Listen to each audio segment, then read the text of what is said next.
यह वीडियो जरा गौर से सुनिएगा।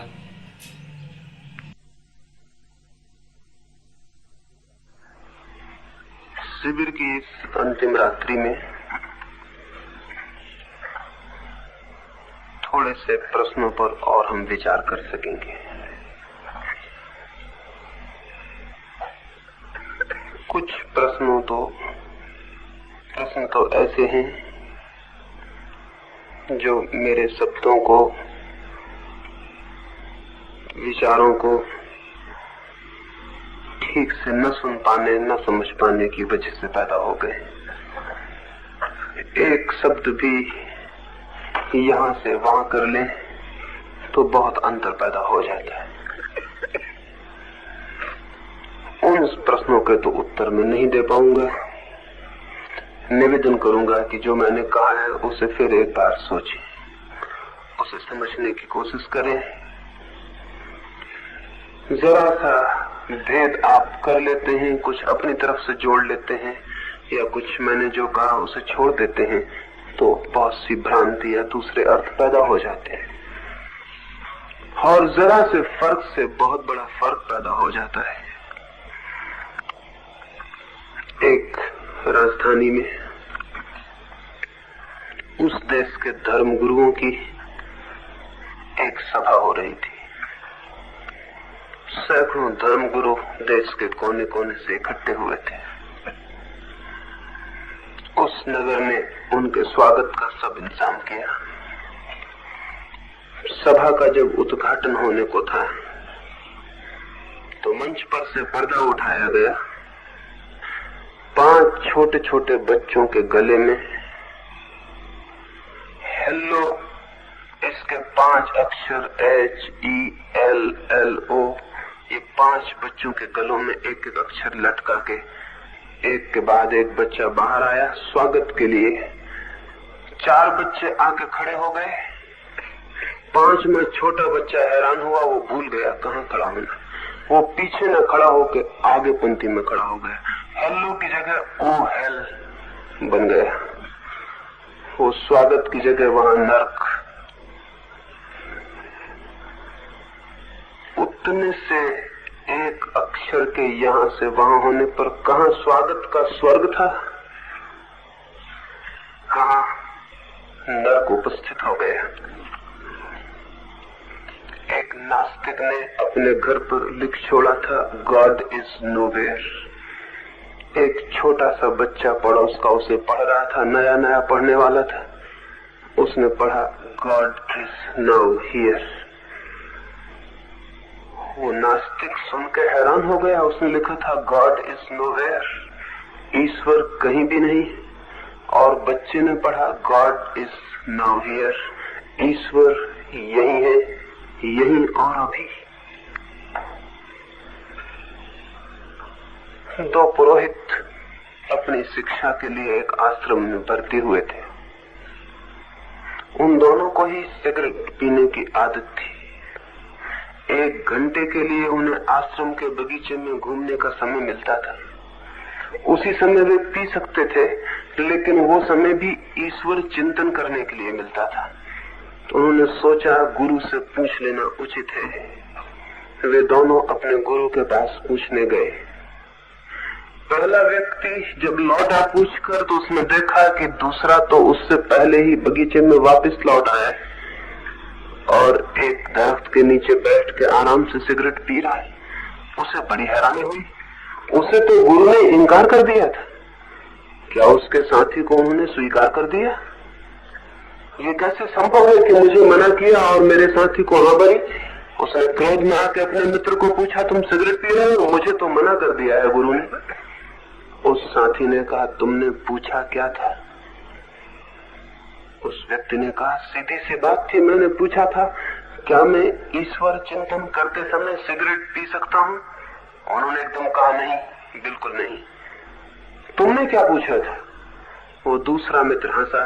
उसने कहा मैंने पूछा था क्या मैं सिगरेट पीते वक्त ईश्वर चिंतन कर सकता हूँ?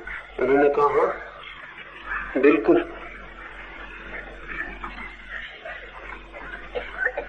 ये दोनों बातें एक ही अर्थ रखती। लेकिन एक ही परिणाम नहीं निकला, दोनों से बिल्कुल दूसरा परिणाम निकला। ईश्वर चिंतन करते समय कौन आज्ञा देगा कि सिगरेट पियो, लेकिन सिगरेट पीते वक्त अगर ईश्वर चिंतन करते हो तो अच्छा ही है, इसमें बुरा क्या है। वैसे बात दोनों एक ही है, लेकिन इतने ही फर्क से जमीन आसमान का फर्क पैदा हो जाता है। तो उन सारे प्रश्नों को तो मैं छोड़ दूंगा जिनमें आपने शब्दों को, भावों को, विचारों को समझने की कोशिश नहीं की है, हेर फेर कर ली है, बदली कर दी है, अपने मन से कुछ जोड़ लिया या कुछ घटा दिया है। उन सब पर विचार करने का तो समय नहीं है। इतना ही निवेदन करूंगा उन सब के संबंध में कि जो मैंने कहा है उसे फिर गौर से सोचें, उसका फिर से निरीक्षण करें, समझें। तो जो मुझसे पूछा है उसके उत्तर आपको अपने से ही मिल जाएंगे। कुछ और प्रश्न है। एक मित्र ने पूछा है, कितने समय में हम ध्यान को उपलब्ध हो सकेंगे? कोई सामान्य उत्तर नहीं हो सकता है, क्योंकि ध्यान को कितने समय में उपलब्ध हो सकेंगे ये मुझ पर नहीं, आप पर निर्भर है। और इसके लिए कुछ ऐसा नहीं हो सकता कि सभी लोग एक ही समय में उपलब्ध हो सके। आपकी तीव्रता, आपकी प्यास, आपकी लगन, आपकी अभीप्सा, इस सब पर निर्भर करेगा।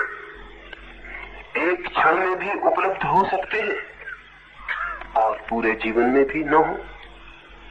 एक क्षण में भी तीव्र प्यास का, एक क्षण भी इंटेंसिटी का, एक क्षण भी जीवन को बदल सकता है। और नहीं तो धीरे धीरे धीरे धीरे कोई तीव्रता नहीं है, कोई सीरियसनेस, कोई गंभीरता नहीं है कि उसे हम प्यास की तरह पकड़े। एक आदमी प्यासा है तो उसकी पानी की खोज और बात है, और एक आदमी प्यासा नहीं है, उसकी पानी की खोज बिल्कुल दूसरी बात है। प्यास तो खोज लेगी पानी को, जितनी तीव्र होगी उतनी तीव्रता से खोज लेगी। एक पहाड़ी रास्ते पर एक यात्री जाता था, एक बूढ़े आदमी को बैठा हुआ देखा उसने और कहा, गांव कितनी दूर है और मैं कितने समय में पहुंच जाऊंगा। वो बूढ़ा ऐसे बैठा रहा जैसे उसने न सुना हो या बहरा हो। वो यात्री हैरान हुआ, उस बूढ़े ने कुछ भी न कहा। यात्री आगे बढ़ गया, कोई 20 कदम गया होगा। वो बूढ़ा चिल्लाया, सुनो 1 घंटा लगेगा। उस आदमी ने कहा यात्री ने कि अजीब हो, मैंने जब पूछा तुम चुप रहे। उसने कहा मैं पहले पता तो लगा लूं कि तुम चलते कितनी रफ्तार से हो। तो जब 20 कदम मैंने देख लिए कि कैसे चलते हो तो फिर मैं समझ गया कि 1 घंटा तुम्हें पहुंचने में लग जाएगा। तो मैं क्या उत्तर देता पहले? उस बूढ़े ने कहा जब मुझे पता नहीं कि तुम किस रफ्तार से चलते हो, तुम्हारी रफ्तार पर निर्भर है गांव पर पहुंचना कितनी देर में पहुंचोगे। इसलिए मैं चुप रह गया। आपकी रफ्तार पर निर्भर है, आप कैसी तीव्रता से, कितनी गंभीरता से, कितनी सिंसियरिटी से, कितनी ईमानदारी से जीवन को बदलने की आकांक्षा से अभिप्रेरित हुए हैं, इस पर निर्भर है। एक क्षण में भी ये हो सकता है, एक जन्म में भी न हो। समय का कोई भी सवाल नहीं है, समय का रत्ती भर भी सवाल नहीं है, क्योंकि ध्यान में समय के द्वारा हम नहीं जाते हैं। ध्यान में हम जाते हैं अपनी प्यास और तीव्रता के द्वारा। भीतर कोई टाइम नहीं है, भीतर कोई समय नहीं है, सब समय बाहर है। अगर बाहर यात्रा करनी हो तब तो समय निश्चित लगता है, लेकिन भीतर यात्रा करनी हो, प्यास अगर परिपूर्ण हो तो समय लगता ही नहीं। बिना समय के एक पल में भी नहीं भीतर पहुंचा जाया जा सकता है, लेकिन वो निर्भर करेगा मुझ पर नहीं, आप पर। और ये जरूर कहूंगा, हमारी गंभीरता, हमारी प्यास अत्यल्प है। अगर अत्यल्प न होती, अगर बहुत कम न होती, तो हम शब्दों और शास्त्रों से तृप्त न हो जाते। एक आदमी को प्यास लगी है, क्या हम पानी के संबंध में लिखी उसे कोई किताब दें, वो तृप्त हो जाएगा? उस किताब को रोज पढ़ता रहेगा? किताब फेंक देगा। वो कहेगा किताब में क्या करूंगा, मुझे प्यास लगी है, मुझे पानी चाहिए। पानी के ऊपर लिखा हुआ शास्त्र नहीं। लेकिन मैं तो देखता हूं परमात्मा के ऊपर लिखे शास्त्रों को लिए लोग बैठे, वे कोई भी नहीं कहते कि हमें किताब नहीं चाहिए, हमें परमात्मा चाहिए, हमें प्यास लगी है, कि वे कोई भी नहीं कहते। रखे बैठे रहे वो शास्त्र को। उनके भीतर प्यास नहीं है, इसलिए वो शास्त्र को पकड़े बैठे हुए हैं। जिसके भीतर प्यास हो वो शास्त्र से कभी तृप्त हुआ है? वो किताब से, शब्द से कभी तृप्त हुआ है? वो नहीं हो सकता तृप्त। तो मैं तो अधिक लोगों को किताबों से तृप्त हुआ देखता हूं, इसलिए लगता है कि कोई प्यास नहीं है। नहीं तो वे परमात्मा को खोजते खोजते सत्य को, शब्दों को तो नहीं पकड़ के बैठ जाते। हम सब शब्दों को पकड़ कर बैठे हुए। ये प्यास की न्यूनता का सबूत, प्रमाण है। तो शब्दों को पकड़ के बैठे रहिए तो कभी नहीं पहुंच सकेंगे। खोजिए अपनी प्यास को, भीतर कोई प्यास है? सच में कोई भीतर आकांक्षा सरकती है जीवन को जानने की, कोई जिज्ञासा? और अगर है तो फिर दूसरी बात ध्यान में रखना पड़ेगी। इस जिज्ञासा को बोथला मत कर लीजिए। जिज्ञासा को हम बोथला कर लेते हैं। भीतर जिज्ञासा है जानने की, और हम मान लेते हैं दूसरों की बातों को, तो जिज्ञासा बोथली हो जाती, कुंठित हो जाती। भीतर है जानने की जिज्ञासा क्या है, और हम मान लेते हैं आत्मा है, परमात्मा है, मान लेते हैं चुपचाप। इस मान लेने के कारण, इस विश्वास के कारण, ऐसी बिलीफ्स के कारण फिर जिज्ञासा कुंठित हो जाती, रुक जाती। फिर जिज्ञासा आगे गहरी नहीं हो पाती है। विश्वास जिज्ञासा को रोक लेते हैं, ठहरा लेते हैं, फिर जिज्ञासा गहरी नहीं हो पाती। अगर जिज्ञासा को गहरा करना है तो विश्वासों को मत पकड़ना, थोथे ज्ञान को मत पकड़ना, सुने सुनाए ज्ञान को, पढ़े पढ़ाए ज्ञान को मत पकड़ लेना। वो सब जिज्ञासा को मार डालेगा। क्यों? क्योंकि बिना जाने हमें ये भ्रम पैदा हो जाएगा कि हम जानते हैं। हम सबको ये भ्रम है कि हम जानते हैं ईश्वर है।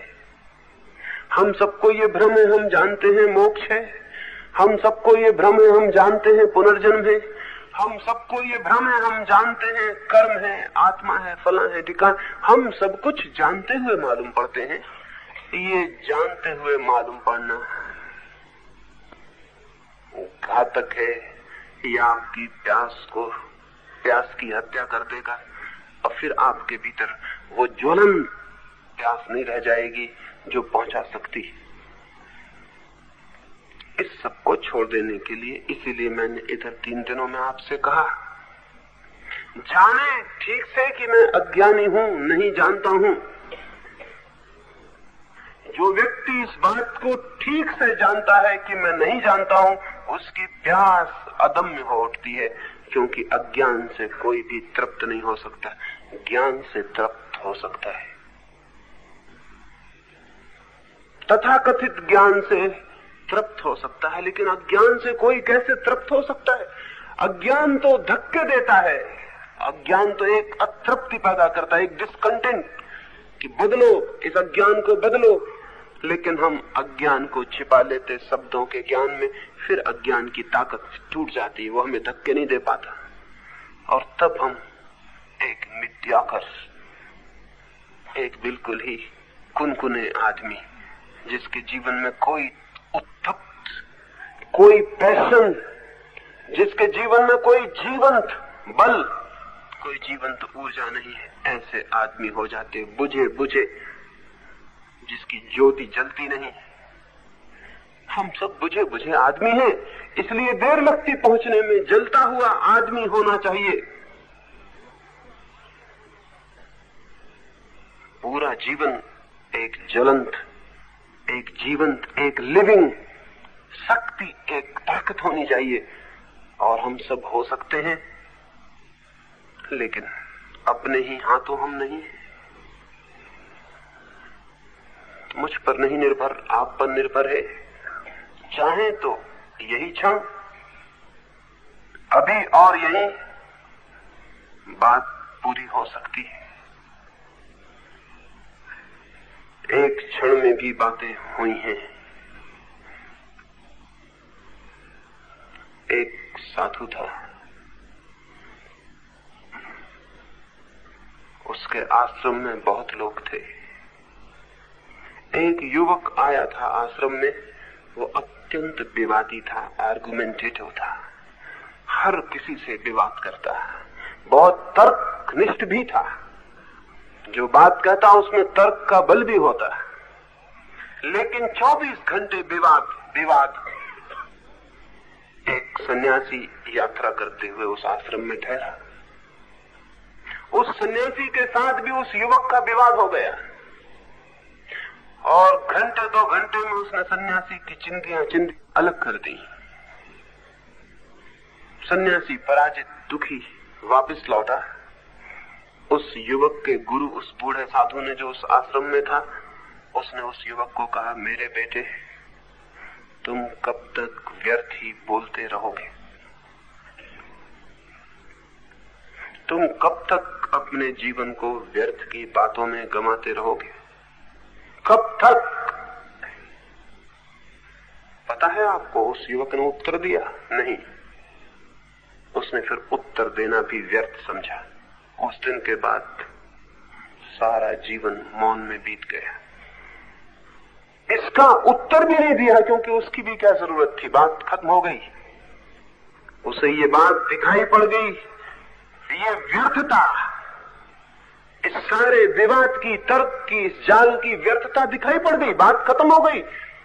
उसने फिर ये नहीं कहा कब तक, कल, परसों, अगले वर्ष, 1 वर्ष बाद, 2 वर्ष बाद, नहीं, बात दिख गई और समाप्त हो गई। जब कोई बात दिखाई पड़ती है उसी वक्त समाप्त हो जाती है।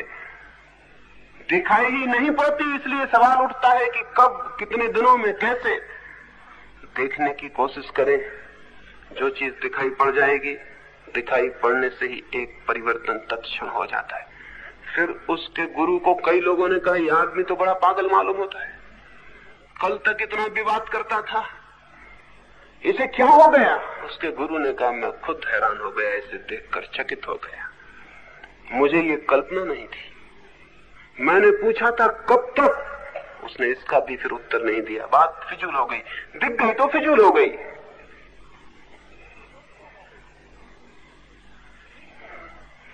एक बहुत बड़ा वैयाकरण था, बहुत बड़ा व्याकरण का विद्वान था। उसका पिता दिन रात राम राम राम राम जपा करता था। विद्वान की उम्र 60 वर्ष हो गई, पिता की कोई 80 के करीब होगी। उसके पिता ने एक दिन उसको बुलाकर कहा कि बेटे, अब तुम भी बूढ़े हो गए, अब राम के स्मरण का समय आ गया। मैंने तो भी कभी मंदिर जाते नहीं देखा, मैंने कभी तुम्हें धर्म की बात करते नहीं देखा, मैंने कभी तुम्हारी इस तरफ, परमात्मा की तरफ उत्सुकता नहीं देखी। अब कब तक? बूढ़े हो गए हो तुम भी, 60 वर्ष पार हो गए तुम्हारे भी, कब तक? उस बेटे ने कहा, मैं भी आपको देखता हूं वर्षों से राम राम जपते, मंदिर जाते, रोज वही करते जो कल भी किया था, आज भी आप करते। लेकिन कल जब उस करने से कुछ उपलब्ध नहीं हुआ तो आज कैसे उपलब्ध हो जाएगा? 30 वर्षों से मैं भी देखता हूं, 30 वर्षों में रोज मंदिर जाते देखा, ग्रंथ पढ़ते देखा, राम राम जपते देखा। अगर 30 वर्षों में कुछ नहीं हुआ वही करते हुए, तो आज उसके करने से और क्या हो जाएगा? उस युवक ने कहा, किसी दिन मैं मंदिर जाऊंगा, लेकिन जहां तक मैं समझता हूं वो मेरा मंदिर जाना अंतिम होगा। 2 कारणों से।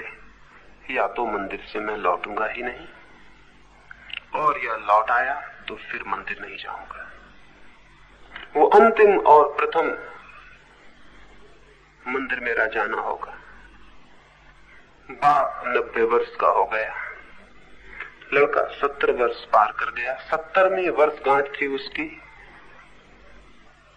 उस दिन सुबह ही उसने अपने पिता के पैर छुए और कहा, मैं मंदिर जाता हूं।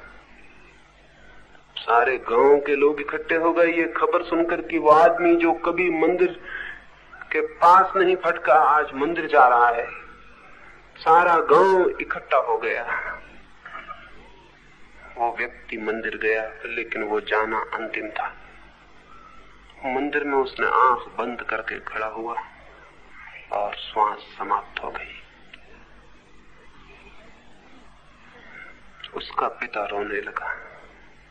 उसके पिता ने कहा, बहुत बार मैं मंदिर गया, लेकिन आज तक मैं मंदिर नहीं पहुंच पाया, और ये मेरा लड़का आज मंदिर गया और पहुंच भी गया। प्राण अगर पूरी प्यास से, प्राण का कण-कण अगर पूरी प्यास से भरकर एक क्षण भी ठहर जाए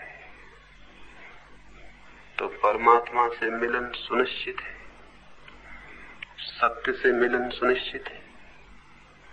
लेकिन बिना प्यास के हम भटकते रहते और पूछते रहते हैं, कैसे होगा, कब होगा, क्या होगा। कभी नहीं होगा, ऐसे कभी नहीं होगा। होने के लिए चाहिए एक त्वरा, एक पैशन। इसी क्षण हो सकता है। उचित है कि इस अंतिम दिन इसको हम ठीक से समझ लें, खोज लें अपने भीतर की कोई प्यास है। न हो प्यास तो फिजूल क्यों इन सब बातों में समय को गंवाना। न हो प्यास तो ठीक है, जिस बात की प्यास हो उसी तरफ जाएं। ईमानदार तो हो अपनी प्यास में, कम से कम एक ईमानदारी तो होनी चाहिए। जो मेरी प्यास नहीं है उस तरफ नहीं जाऊंगा, जिस तरफ मेरी प्यास है उसी तरफ जाऊंगा, चाहे दुनिया कुछ भी कहे। अगर इतनी ईमानदारी हो तो एक दिन सारी प्यास व्यर्थ हो जाती है, सिर्फ परमात्मा की प्यास ही फिर शेष रह जाती है। और तब एक बल के साथ, एक त्वरा के साथ, एक गति के साथ सारा जीवन परमात्मा के सागर की तरफ दौड़ने लगता है। जैसे नदियां सागर की तरफ दौड़ती, पहाड़ों को छलांगती, मैदानों को पार करती, पत्थरों को तोड़ती, किसी दूर अनंत सागर की यात्रा करती रहती हैं। वैसे ही लेकिन अगर हम जीवन भर ऐसी प्यासों के पीछे भी दौड़ते रहें जिनकी हमें कोई प्यास ही नहीं है, तो हमारा मन अगर बोथला हो जाए, कुंठित हो जाए, अगर सारी गति अवरुद्ध हो जाए, तो आश्चर्य नहीं है। तो मनुष्य को खोजनी चाहिए, मेरी खोज क्या है, मेरी सर्च क्या है, क्या खोजना चाहता हूं। लेकिन हम दूसरों की बातों से खोज में लग जाते हैं, इसलिए कठिनाई है। हम दूसरों की बातों से खोज में लग जाते हैं, इसलिए कठिनाई है। कुछ लोग ईश्वर की बातें करते हैं, आत्मा की बातें करते हैं, हमारे लोभ को पकड़ जाती हैं वे बातें। हम सोचते हैं ये भी मिल जाए तो अच्छा है। ये भी हमारे मिलने की जो बहुत से आइटम है हमारी लिस्ट में, जो जो चीजें हमें पानी है, फर्नीचर, अच्छा कार, मकान, इनमें इस ईश्वर को भी सम्मिलित कर लेते हैं। ये भी इन्हीं कमोडिटीज में, इन्हीं चीजों में एक चीज है, ये भी मिल जाए तो अच्छा ही है। ईश्वर हमारे सामानों की फेहरिस्त में एक सामान नहीं है, हमारी सामग्री की चाह में एक सामग्री नहीं है। और इस भांति जो सत्य को चाहता होगा उसे सत्य कभी मिलने वाला नहीं है। ईश्वर या सत्य बात ही और है, वो हमारे समग्र प्राणों की समग्र प्यास है, पूरी इकट्ठी, टोटल, उससे कम नहीं।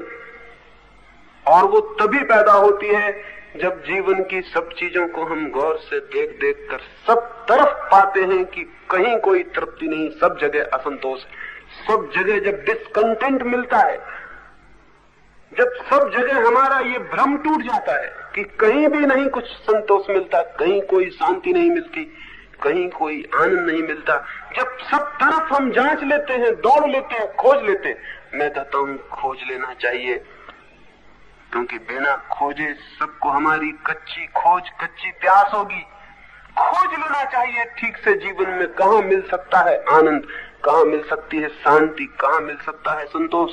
और जब कहीं न मिले, जब सब मोर्चे पराजित हो जाएं, कोई मोर्चा न रह जाए, और जब हम खड़े हो जाएं कि नहीं कहीं मिलता है, कहीं भी नहीं, नोवेयर जब दिखाई पड़े कहीं भी नहीं, उसी क्षण सारी यात्रा एक नए बिंदु पर दौड़ने लगेगी जो स्वयं का है, जो स्वयं के भीतर है, उस तरफ एक दौड़ शुरू होगी।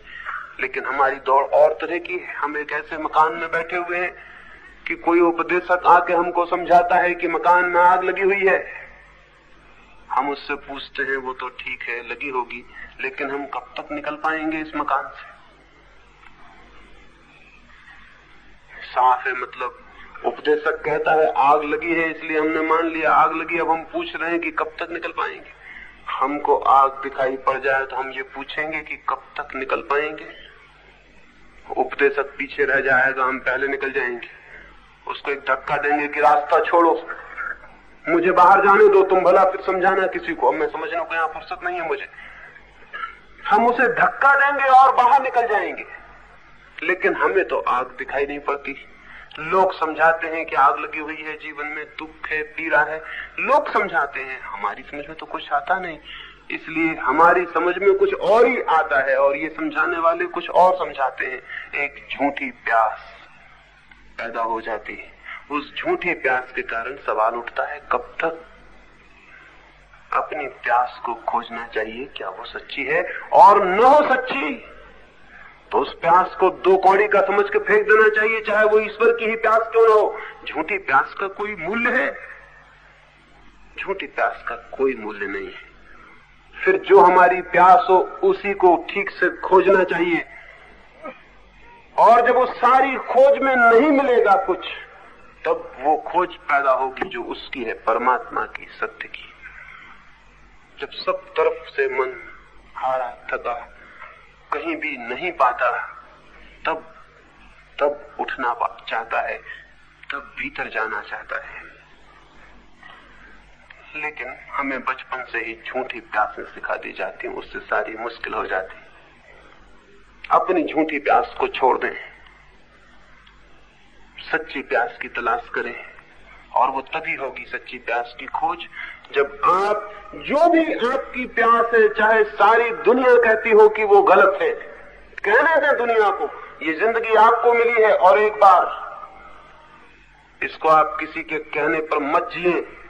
हो सकता है वे सारे लोग गलत कहते हो, कोई महात्मा कहता हो, कोई ज्ञानी कहता हो, मत जिए उसकी बात को मानकर। हो सकता है वो गलत कहता हो सकता है वो कुछ भी न जानता हो। अपनी प्यास का सहारा पकड़ें और खोजें, और पूरे जागरूक होकर खोजते रहें। जागरूकता भीतर रहे और हर प्यास को खोज लें, चाहे वो कोई प्यास हो, तो आप पाएंगे कि जागरूकता बता देगी कि प्यास व्यर्थ है, ये रास्ता कहीं भी नहीं जाता है। और जब कोई रास्ता कहीं जाता हुआ न दिखाई पड़े, तब वो रास्ता उपलब्ध हो जाता है जो प्रभु तक जाता है, उसके पहले नहीं। तो प्यास को एक सजगता, ईमानदारी, एक त्वरा, एक गति, एक स्पष्टता देनी जरूरी है। इस संबंध में थोड़ा खोजें, बीने, अपनी प्यास को देखें, कहीं ये झूठी बातें तो नहीं है कि मैं ईश्वर को चाहता हूं। सच में चाहते हैं तो इसी क्षण हो सकती है बात। लेकिन पूछें अपने से, चाहता हूं, आप खुद ही डमाडोल पाएंगे भीतर, चाहता भी हूं या नहीं। रविन्द्रनाथ ने एक बहुत अद्भुत गीत लिखा है, लिखा है कि मैं ईश्वर को खोजता था बहुत बहुत जन्मों से। अनेक बार दूर किसी पथ पर उसकी झलक दिखाई पड़ी। मैं भागा भागा, लेकिन तब तक वो निकल गया और दूर। मेरी सीमा थी उस असीम की, शक्ति की कोई सीमा नहीं। जन्म जन्म भटकता रहा। कभी कोई झलक मिलती थी किसी तारे के पास, भागता। जब मैं उस तारे के पास पहुंचता तब वो फिर कहीं और निकल गया था। आखिर बहुत थका, बहुत परेशान, बहुत प्यासा, एक दिन मैं उसके द्वार पर पहुंच गया। मैं उसकी सीढ़ियां चढ़ गया। परमात्मा के भवन की सीढ़ियां मैंने पार कर ली। मैं उसके द्वार पर खड़ा हो गया। मैंने सांकल हाथ में ले ली, बजाने को ही था, तभी मुझे ख्याल आया, अगर कहीं वो मिल ही गया तो फिर क्या होगा? फिर मैं क्या करूंगा? अब तक तो एक बहाना था चलाने का कि ईश्वर को खोजता हूं, फिर तो ये बहाना भी नहीं रह जाएगा। द्वार पर खड़े होकर घबराया मन की द्वार खटकाऊं या न खटकाऊं, क्योंकि खटकाने के बाद उससे मिलना निश्चित है। ये उसका भवन आ गया और वो मिल जाएगा। फिर मैं उससे मिलना भी चाहता हूं या कि केवल एक बहाना था, अपने को चलाए रखने का, अपने समय को काटने का एक बहाना था, अपने को व्यर्थ न मानने का, सार्थक बनाने की एक कल्पना थी। चाहता हूं मैं उसे। और तब मन बहुत घबराया और उसने कहा कि नहीं, दरवाजा मत खटखटाओ, अगर कहीं वो मिल गया तो फिर बड़ी मुश्किल है। फिर क्या करोगे? फिर सब करना गया, फिर सब खोज गई, फिर सब दौड़ गई, फिर सारा जीवन गया। तब मैं डर आया और मैंने सांकल आहिस्ता से छोड़ी कि कहीं वो सुन ही ना ले, और मैंने जूते पैर से बाहर निकाल लिए कि सीढ़ियां उतरते वक्त आवाज न हो जाए, कहीं वो आ ही ना जाए। और मैं भागा उसके द्वार से। जब मैं बहुत दूर निकल आया तब मैं ठहरा, तब मैंने संतोष की सांस ली, और तब से मैं फिर उसका मकान खोज रहा हूं, क्योंकि खोजने में जिंदगी चलाने का एक बहाना है। मुझे भली भांति पता कि उसका मकान कहां, उसको बच के निकल जाता हूं, खोज जारी रखता हूं, जो भी मिलता है उससे पूछता हूं ईश्वर कहां है। ऐसे जिंदगी मजे में कट रही है। एक ही डर लगता है कहीं किसी दिन उससे मिलना ना हो जाए। मकान उसका मुझे पता है। बड़ी अजीब सी बात है, लेकिन हम सबके साथ ऐसा ही है। हम सबको पता है कि उसका मकान कहां है। हम सबको मालूम है कि थोड़ा खटकाएं और द्वार खुल जाएंगे, लेकिन कोई तैयार है? किसी का मन राजी है? समझ लें आप उसके द्वार पर खड़े हो गए हैं जाके, और खटकाने की बात है। जैसा क्राइस्ट ने कहा, knock and the door shall be thrown open unto you. खटखटाओ और द्वार खुल जाएंगे। द्वार पर ही आप खड़े हैं, खटखटाने की बात है। होता है मन कि खोल लें द्वार, या कि मन डरता है, या कि मन कहता है चलो वापस लौट चले, खोज बड़ी अच्छी थी, मिल जाने पर बड़ी मुश्किल होगी, फिर क्या करेंगे। मैं निश्चित आपसे कहता हूं, आप भी द्वार से वापस लौट आएंगे, या कौन जाने लौट आए हों, रोज लौट आते हों। परमात्मा का मकान बहुत दूर तो नहीं हो सकता है, तो कहीं बिल्कुल निकट पास, सब तरफ। उसका द्वार कहीं किसी आकाश में किसी सितारे के पास तो नहीं हो सकता है, तो हर जगह। उसके रास्ते कहीं बहुत दुर्गम तो नहीं हो सकते, सब रास्ते उसी के हैं। जहां से भी हम चलें उसी तक पहुंचेंगे, उसके अतिरिक्त कुछ है नहीं। लेकिन फिर भी हम खोज रहे हैं, तो जरूर कुछ मामला है, जरूर कुछ बात है। ये भी एक बहाना है, ये भी एक मनोरंजन है। कभी फिल्म देख लेते हैं, कभी सत्संग कर लेते हैं, कभी नाच गान देख लेते हैं, कभी भजन कीर्तन सुन लेते हैं, कभी ताश खेल लेते हैं, कभी गीता पढ़ लेते हैं। इनमें फर्क थोड़ी है, ये सब एक जैसे हैं। ये सब जिंदगी को भरने के उपाय हैं, एक मनोरंजन है। जिंदगी फिजूल है, मीनिंगलेस है, उसमें कोई अर्थ नहीं। सब तरफ से हम अर्थ पैदा करने की कोशिश करते हैं। इसमें ईश्वर को भी ठकठका लेते हैं कि शायद इससे भी कुछ अर्थ पैदा हो, शायद कुछ रस आ जाए, कुछ मजा आ जाए, कोई थ्रिल पैदा हो जाए, कोई एक्साइटमेंट मिल जाए, इससे भी शायद इससे भी एक नया अनुभव मिल जाए। ऐसी खोज चल रही है। ये खोज कोई बहुत गहरी, कोई प्यास की खोज नहीं। इस सब को सोचना, देखना, जानना चाहिए, तो शायद गहरी खोज पैदा हो जाए। अभी मैं आ जाऊं आपके पास और एकदम से कहूं चलो चलते हो, मिला दें ईश्वर से, तो आप कहोगे कल सुबह तो मुझे घर वापस जाना, और टिकट तो रिजर्वेशन करा ली है। टिकट भी रिजर्वेशन न कराई होती तो शायद आपकी बात पर हम विचार भी करते। फिर कभी आगे, कभी फिर कभी मिलिए, फिर देखेंगे, फिर सोचेंगे। ऐसा ही मन है, और ऐसा मन कहां जाएगा, कहां पाएगा, क्या करेगा? नहीं, ऐसे मन से कुछ भी नहीं हो सकता है। इस पूरे मन को ही फेंक देना है। एक बिल्कुल नया मन चाहिए। उसकी ही हम इधर 3 दिनों में बात करते थे, लेकिन बार बार वही बात फिर पूछने हम चले आते हैं तो लगता है ऐसा। एक मित्र भी आए कि क्रोध के लिए क्या करें। मैंने उनसे कहा सुबह मौजूद थे, कल मौजूद, वो मौजूद है, सुना होगा, समझा होगा, लेकिन फिर पूछते हैं क्रोध के लिए क्या करें। करना चाहते हैं या नहीं करना चाहते हैं, या कि महज बहाना है कि क्या करें क्या ना करें। तो वही तो कह रहा हूं कि क्या करें। फिर बार बार पूछते हैं क्या करें। शायद ऐसा लगता है कि इस भ्रम में कि हमें पता नहीं है क्या करें, इसलिए हम कुछ नहीं करते हैं, चलता चला जाता है। ठीक ठीक पता है सब बात का, करना चाहते हैं तो अभी कर सकते हैं। क्या कठिनाई है? कब तक पूछते रहेंगे, कब तक पूछते रहेंगे कि क्या करें क्या करें क्या करें। नहीं, ये ना पूछे, समझें और करना शुरू कर दें। कुछ एक आध कदम तो चले। एक रात एक गांव के पास एक युवक अपनी लालटेन लिए हुए बैठा था। कोई 4 बजे होंगे रात के। पास ही 10 मील दूर एक पहाड़ी थी, उसे देखने जा रहा था, लेकिन सुबह चलेगा तो धूप हो जाएगी, कठिनाई होगी, इसलिए 3 बजे रात उठ के चला था। फिर लालटेन लेकर गांव के बाहर पहुंचा तो अमावस की रात, घना अंधकार, तो लालटेन रख के बैठ गया। उसने सोचा कि लालटेन है छोटी सी, 2 फीट तक रोशनी जाती है, 10 मील का रास्ता कैसे पार होगा।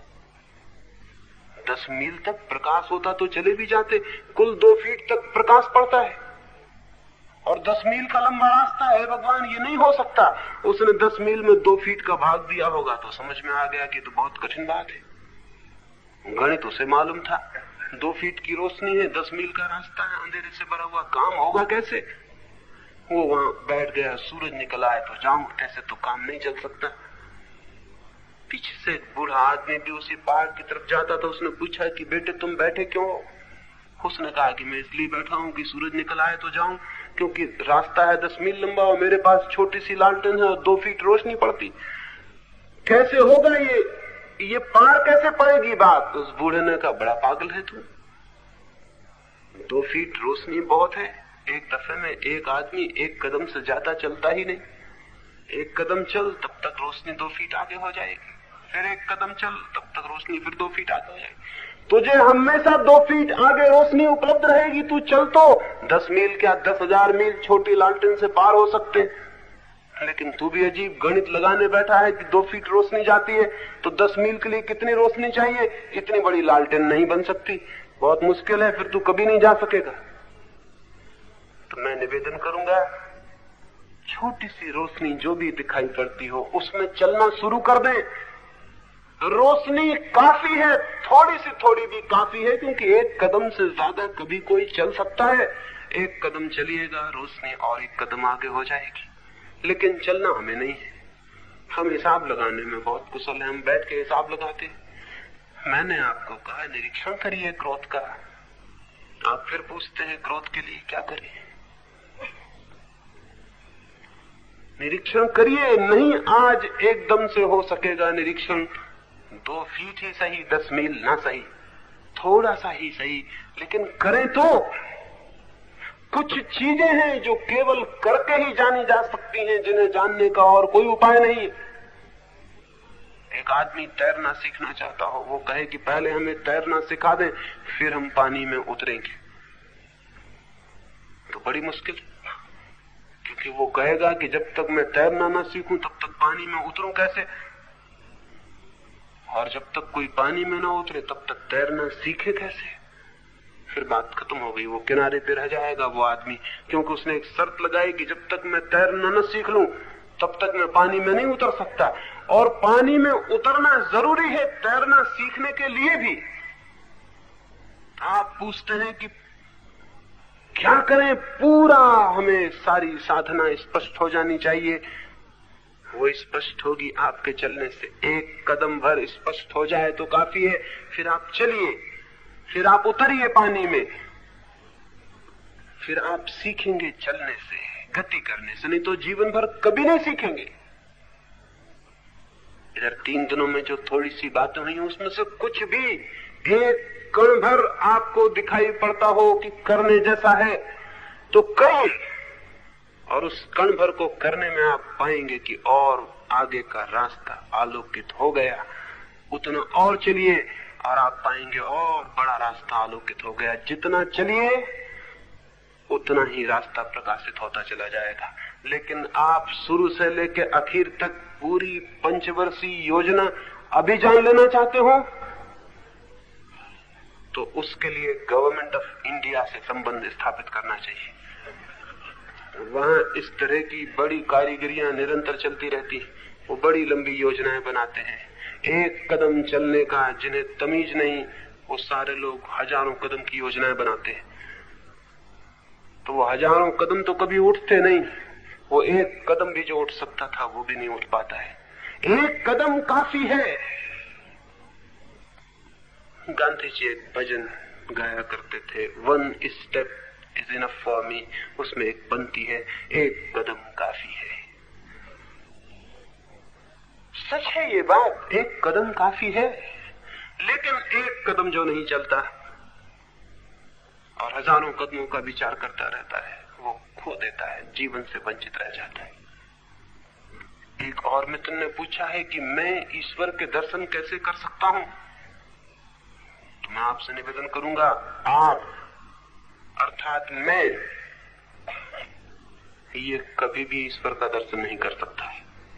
मैं की कोई भाषा ईश्वर तक ले जाने वाली नहीं है। जिस दिन मैं न रह जाएगा उस दिन तो कुछ हो सकता है, लेकिन जब तक मैं हूं कि मुझे करने हैं ईश्वर के दर्शन, तो ये मैं ही तो बाधा है।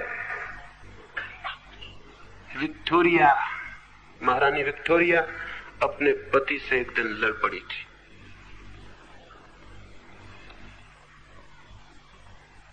उसका पति अल्बर्ट कुछ भी नहीं बोला, चुपचाप जाके अपने कमरे में बंद होकर द्वार उसने लगा लिया। विक्टोरिया क्रोध में थी, वो भागी हुई पीछे गई। उसने जाके द्वार पर जोर से धक्के मारे और कहा, दरवाजा खोलो। अल्बर्ट ने पीछे से पूछा, कौन है? उसने कहा, क्वीन ऑफ इंग्लैंड, मैं हूं इंग्लैंड की महारानी। फिर पीछे से दरवाजा नहीं खोला। फिर वो दरवाजा ठोकती रही, फिर पीछे से कोई उत्तर भी नहीं आया, कोई आवाज भी नहीं। घड़ी भर बीत जाने के बाद उसने धीरे से कहा, अल्बर्ट दरवाजा खोलो, मैं हूं तुम्हारी पत्नी। वो दरवाजा खोल गया और अल्बर्ट मुस्कुराता हुआ सामने खड़ा था।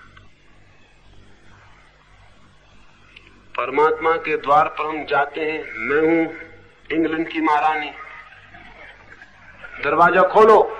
वो दरवाजा नहीं खोलने वाला। ये मैं जो है ईगो, इसलिए कोई दरवाजा नहीं खुलता। दरवाजा खुलने के लिए ह्यूमिलिटी चाहिए, विनम्रता चाहिए, और विनम्रता वही होती है जहां मैं नहीं होता है, और कोई विनम्रता नहीं होती। अहंकार को लेकर कोई कभी ईश्वर तक नहीं पहुंचा है, न पहुंच सकता है। खो देना पड़ेगा स्वयं को, तो छोड़ देना पड़ेगा स्वयं के इस भाव को कि मैं हूं, जैसे हम बड़े जोर से पकड़े हुए हैं कि मैं हूं। एक सख्त दीवार बन गई है हमारे चारों तरफ, जिसमें कोई किरणें प्रकाश नहीं प्रवेश कर पाती है। छोड़ देना होगा इस मैं को। तो मैं ईश्वर के दर्शन करना चाहता हूं, ये भाषा ही गलत है। और दूसरी बात, ईश्वर के दर्शन की बात भी गलत है। ईश्वर का दर्शन कोई आदमी का दर्शन थोड़ी है कि आप गए और सामने खड़े हो गए और आपने दर्शन कर लिया। ईश्वर कोई व्यक्ति तो नहीं है, कोई रूप रंग, कोई रेखा तो नहीं है। ईश्वर के दर्शन का मतलब किसी व्यक्ति का कोई दर्शन थोड़ी मिल जाने वाला है। ईश्वर के दर्शन का मतलब है वो जो जीवंत चेतना है, सर्वव्यापी, वो जो ऊर्जा है, वो जो शक्ति है जीवन की, वो जो सृजन का मूल स्रोत है, वो जो सब तरफ व्याप्त अस्तित्व है, वो जो एग्जिस्टेंस है, वही सब, उस सब की इकट्ठापन, उसकी टोटलिटी, उसकी होलनेस, ये अस्तित्व की समग्रता और पूर्णता ही ईश्वर है।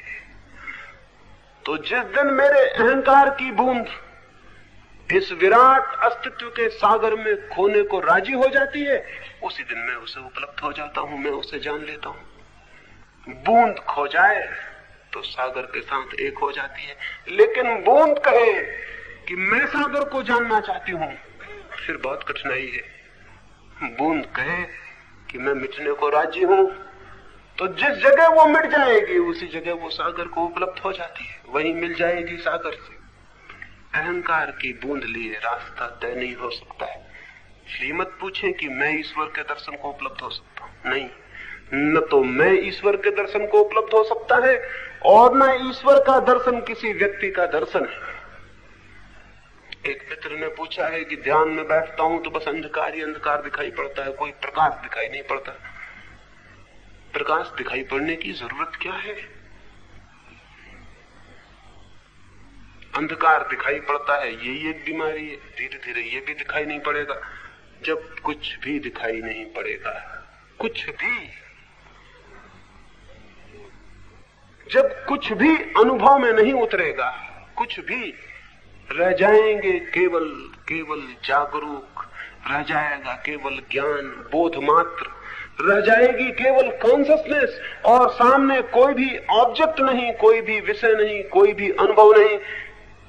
उसी क्षण जो जान लिया जाता है वो समग्रता का अनुभव है। उसे हम प्रेम की भाषा में परमात्मा कहते हैं।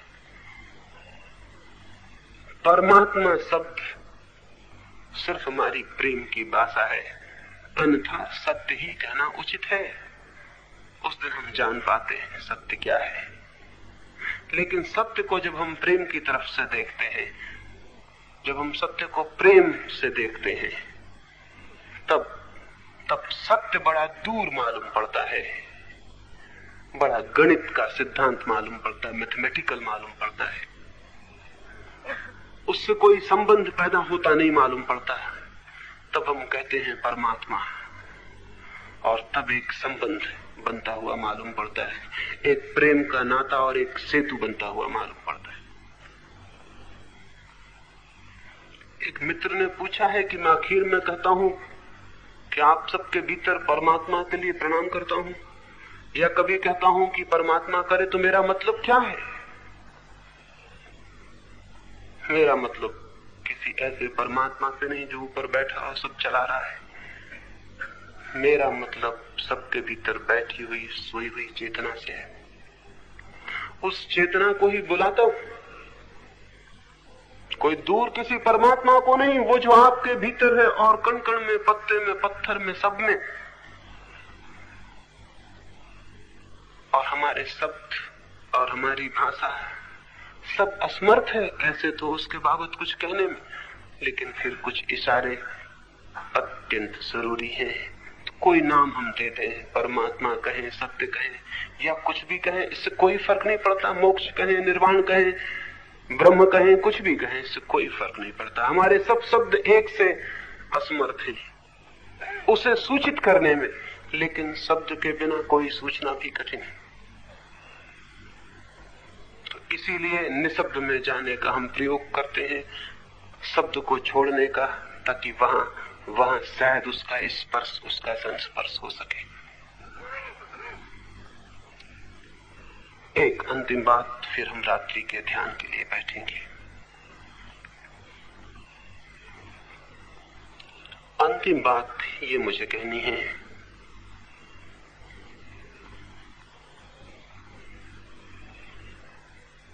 वो भी एक मित्र ने पूछा है कि हम कैसे हो जाएं कि वो प्रकट हो सके। एक छोटी सी कहानी अंत में कह देनी है, उसके साथ ही बात पूरी हो जाएगी। एक पंडित था, बहुत शास्त्र उसने पढ़े थे, बहुत शास्त्रों का ज्ञाता था। उसने एक तोता भी पाल रखा था। पंडित शास्त्र पढ़ता था, तोता भी दिन रात सुनते सुनते काफी शास्त्र सीख गया था, क्योंकि शास्त्र सीखने में तोते जैसी बुद्धि आदमी में हो तभी आदमी भी सीख पाता है। सो तोता खुद ही था। पंडित के घर और पंडित भी इकट्ठे होते थे, शास्त्रों की चर्चा चलती थी, तोता भी काफी निष्णात हो गया। तोतों में भी खबर हो गई थी कि वो तोता पंडित हो गया है। फिर गांव में एक बहुत बड़े साधु का, एक महात्मा का आना हुआ। नदी के बाहर वो साधु आके ठहरा था।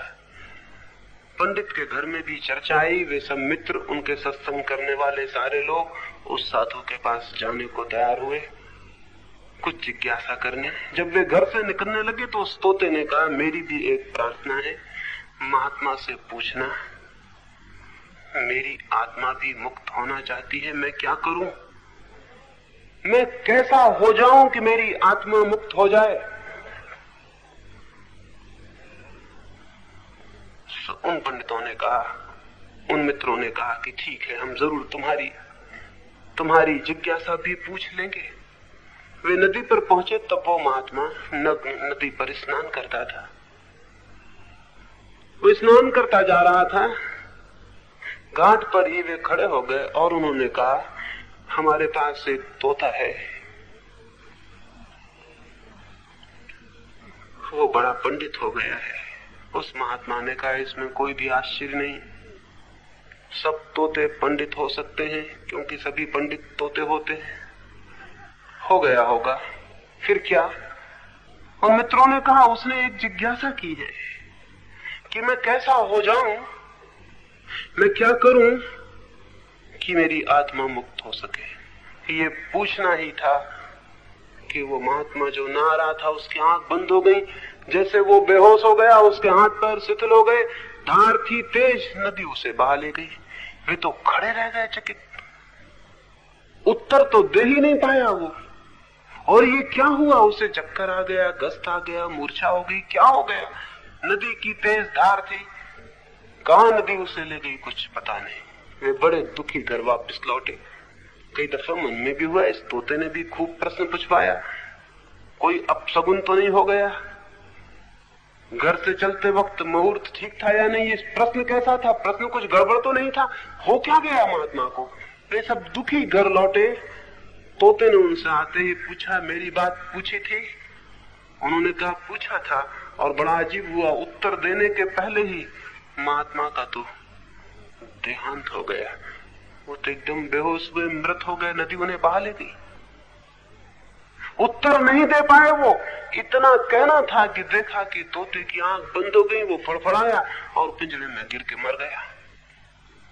तब तो निश्चित हो गया, इस प्रश्न में ही कोई खराबी, दो हत्याएं हो गई व्यर्थी। तोता मर गया था, द्वार खोलना पड़ा तोते के पिंजरे का। द्वार खोलते ही वे और हैरान हो गए, तोता उड़ा और जाके सामने के वृक्ष पर बैठ गया।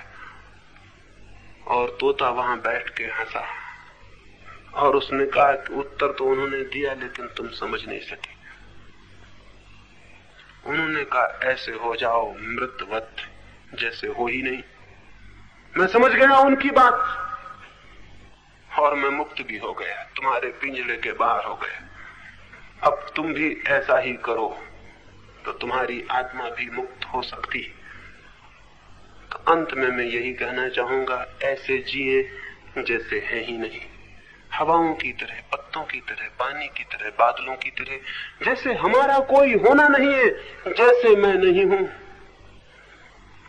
जितने गहराई में ऐसा जीवन प्रकट होगा, उतनी ही गहराई में मुक्ति निकट आ जाती है। इन 3 दिनों में किस तरह ही जी सके, उसी के लिए मैंने सारी बातें कही हैं। इस तरह जिए जैसे नहीं है। बस साधना का इससे ज्यादा गहरा कोई और सूत्र नहीं है। अब हम रात्रि के ध्यान के लिए बैठेंगे और फिर विदा होंगे। ये अंतिम रात्रि है, इसलिए बहुत शांति से ध्यान में जाने का प्रयोग करें। इसलिए बहुत शांति से ध्यान में जाने का प्रयोग करें। सब लोग थोड़े दूर चले जाएं।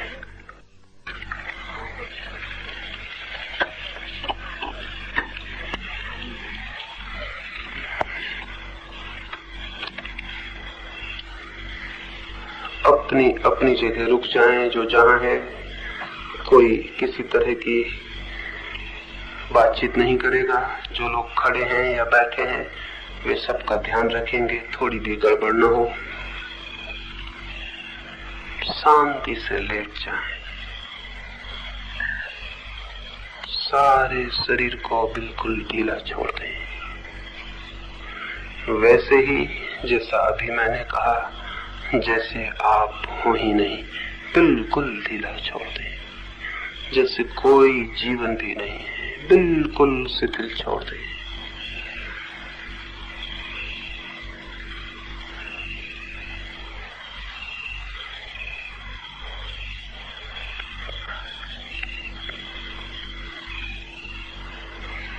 शरीर शिथिल हो रहा है, छोड़ दें। आंख आहिस्ता से बंद कर लें। शरीर शिथिल हो रहा है, अनुभव करें।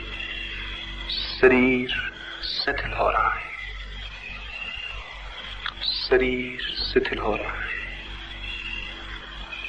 शरीर शिथिल हो रहा है, शरीर शिथिल हो रहा है। शरीर बिल्कुल शिथिल हो गया है, छोड़ दें। शरीर शिथिल हो गया है। श्वास शांत हो रही है, श्वास शांत हो रही है, श्वास शांत हो रही है। श्वास भी बिल्कुल ढीली छोड़ दें।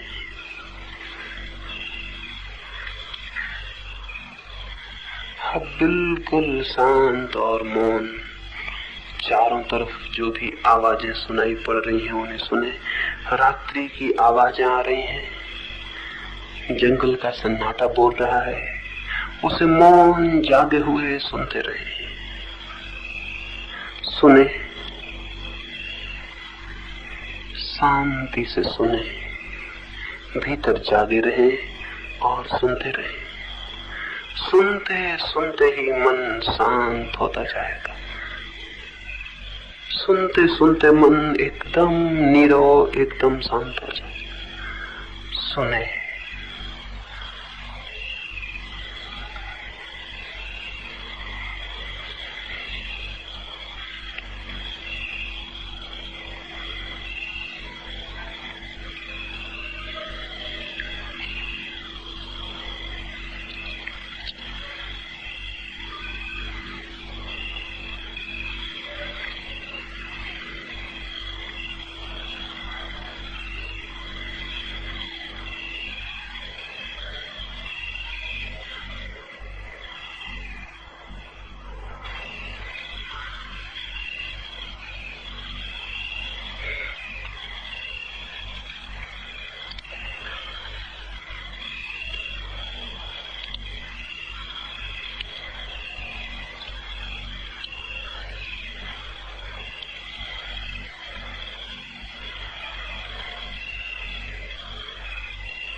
सुने, रात्रि के सन्नाटे को सुने। सुनते सुनते ही मन शांत और मौन होता जाएगा। मन शांत हो रहा है, मन शांत हो रहा है।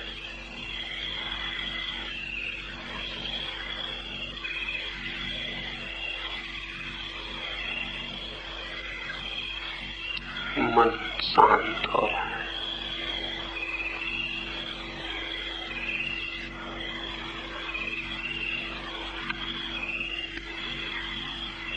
मन शांत हो रहा है। मन शांत हो रहा है।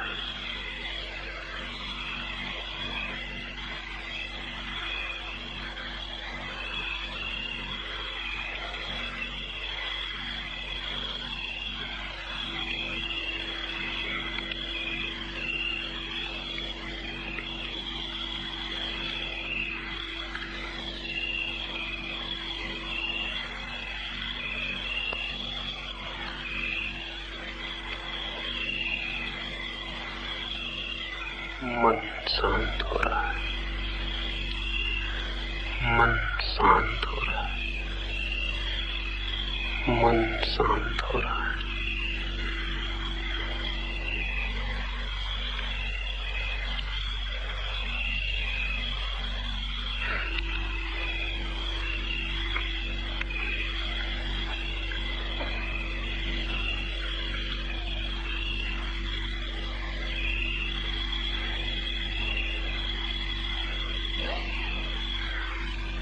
मन शांत होता जा रहा है। मन शांत हो रहा है।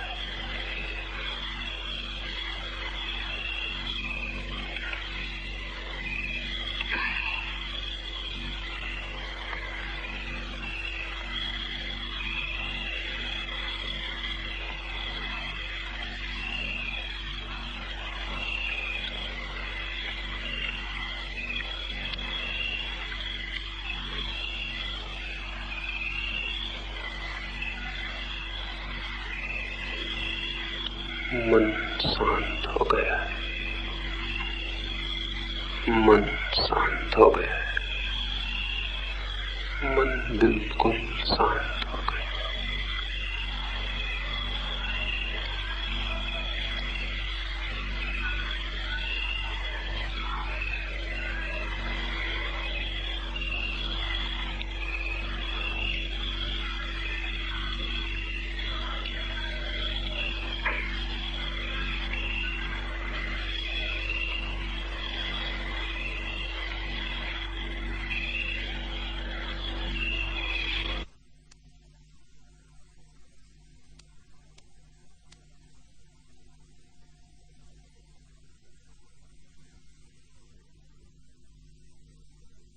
अगर यह वीडियो आपको अच्छी लग रही हो तो वीडियो को लाइक और चैनल को सब्सक्राइब करें।